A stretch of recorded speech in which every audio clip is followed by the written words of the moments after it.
Abel Damina is my name. Look. I couldn't wait to get back home and be a part of the ongoing conversation. There's been this conversation going on whether there's a genocide in Nigeria or there's no genocide in Nigeria. And I listen to certain individuals who say there's no such thing in Nigeria. Well, whether you call it genocide or you don't call it genocide, let me speak as a victim. I am not just a student of research, but I'm speaking as a victim of these gruesome circumstances around the Nigerian people, where innocent lives have been taken away by some people who think they have more right than others in this nation. And some people have reduced it to herders and farmers clash. No, sir, this has been ongoing. I grew up in northern Nigeria. My father was a pastor with the Assemblies of God Church. One morning we just woke up in Assemblies of God Church, Samaru Zaria, somewhere adjacent the north gate of Samaru Zaria. My father was a pastor. All of a sudden we woke up in the morning, no provocation, nothing. And the next thing we were hearing was people were just running all over our house and the church with machetes and all of that. The next thing was they started pouring petrol all over the building, both the church and the house, because our house was attached to the church. And the next thing was flames. Everything was burned right down to ashes. We narrowly escaped, found a place where we could shelter ourselves in the military barracks. Eventually, they brought us back to the lecturers' quarters of ABU Zaria, and we had to camp with a family for weeks and months before we could rebuild and start life all over again. That is long. I'm talking about 1986, 87. What about the Metasine situation? Metasine was a sect of the Islamic religion who went around burning and destroying and killing Christians back in the 80s. This is far before there was anything like farmers and herders clash. Then fast forward. What about in the year 2000, where over 2,000 people were killed in Kaduna? Year 2000. What about the over 300 people that were victims of the Miss World in November 2002? All of them, they were not a part of the Miss World. They were just on their own. Something happened somewhere else and they became victims of it. Lives were killed, houses were destroyed. And whenever they are carrying out this charade, they will be shouting, Allahu Akbar, Allahu Akbar. And they will carry their matches and carry whatever they have. And they will move in their numbers. And everybody on their way that is not chanting what they are chanting becomes a victim. I can go on and on. A few years ago, I was preaching in Kaduna for a great man of God. And I only succeeded in preaching Sunday morning service. After the service, the next morning, as we were preparing for the next service on Monday, the next thing I was hearing was, the whole city is on fire. Kaduna is on fire. Please stay in the hotel room. Don't come out. They are burning churches. They are killing everybody. That is how we were stuck in a hotel. Even in the hotel, we were not sure of ourselves, because they were going from hotel to hotel, room to room, killing people that were not chanting Allahu Akbar.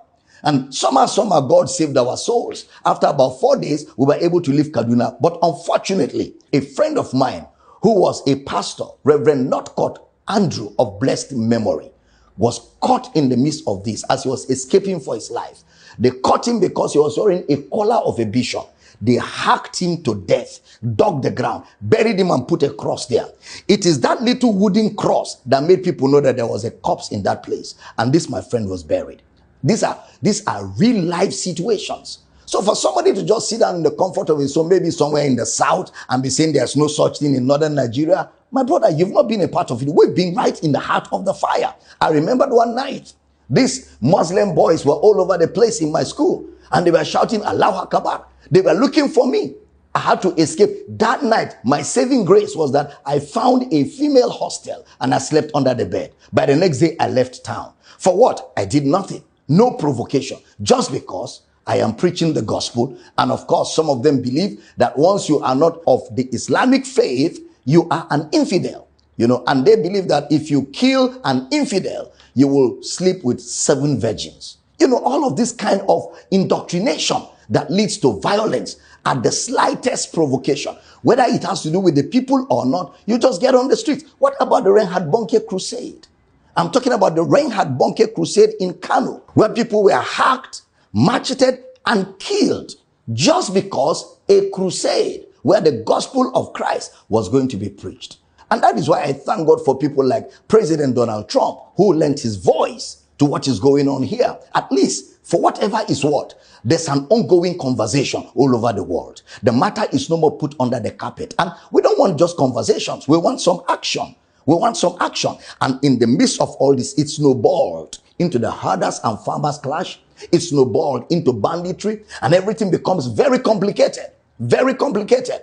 And people are dying by the day. There are people in northern Nigeria, places like Borno State, places like Plateau State, places like Benue State, places like southern Kaduna, where whole villages have been taken over by some of these bandits, by some of these Islamic extremists, by some of these Boko Haram people. They've taken over whole villages, driven the villagers away.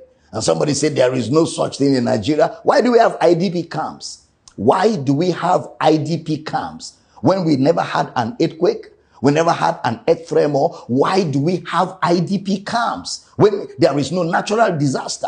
Other than the fact that people are being made victims of what they have no knowledge of. In a secular state like Nigeria, where all religions are permitted to be practiced, this ought not to be allowed. This ought not to be allowed at all. Our government have a duty. Now, when you live in a country like that, where you don't know what becomes of you the next day, you go out, you don't know if you're going to come back. When you go to church, you're not sure if you're going to come back. When you live in such a country, it's almost as if there's no government. And because the first responsibility of government is security of lives and properties. That's the first responsibility of government, whether at the federal level, at the state level, or at the local government level. Because the population don't have access to arms.